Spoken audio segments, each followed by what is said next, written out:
అనుకున్నట్టుగానే లక్ష్మీ విహారి చేత అక్షింతలు వేయించుకుంది. ఇప్పుడు ముత్తైదువులకు వాయినాలిచ్చేస్తే లక్ష్మీ పూజ పూర్తయినట్టే. విహారీ, సహస్రను ఆశీర్వదిస్తే వ్రతంలో ఘట్టం పూర్తవుతుంది. ఇక సహస్ర ముత్తైదువులకి వాయినాలిస్తే వ్రతం పూర్తయినట్టే. అలాగేనమ్మా. ఆశీర్వదించురా.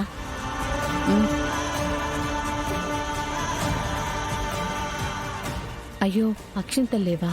వసుధర్, వెళ్ళి తీసుకురా. సరే వదినా.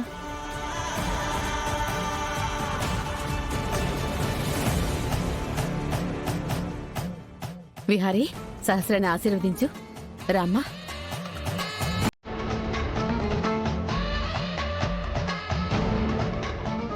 ఏయ్ లక్ష్మి,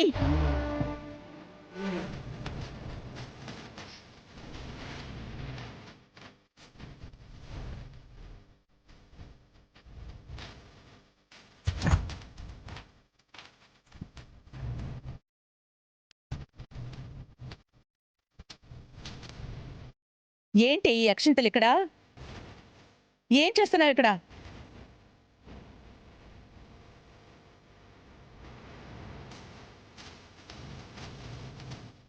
అమ్మా, అది అడుగుతుంటే నా దిక్కు చూస్తావేంటి?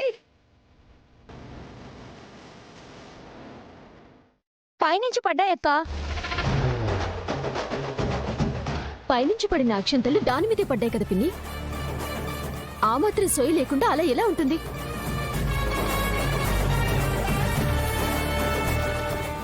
ఎవరో వచ్చి ఫింగర్ ప్రింట్స్ తీసుకుని 100 కోట్లు కొట్టేస్తేనే సోయలేదు దీనికి. ఆ అక్షింతలేం తెలుస్తాయి? పైగా 100 కోట్లు వెనక్కి తిరిగి తీసుకొచ్చినందుకు మళ్ళీ ఎండి పోస్ట్ ఒకటి ఇచ్చారట.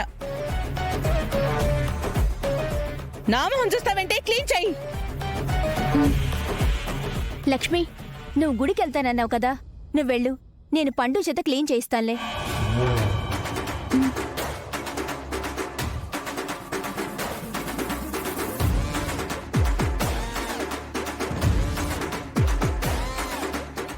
సహస్ర కంటే ముందే లేచి సహస్ర చేయాల్సిన వ్రతాన్ని తను చేసింది. గుమ్మాలకి పసుపు రాసింది, గౌరమ్మని చేసి పూజ చేసింది. దానివల్ల విహారీ కూడా సహస్రం దూరం పెడుతున్నాడు. ఇది ఎక్కువ రోజులు కొనసాగకూడదు. వదినా,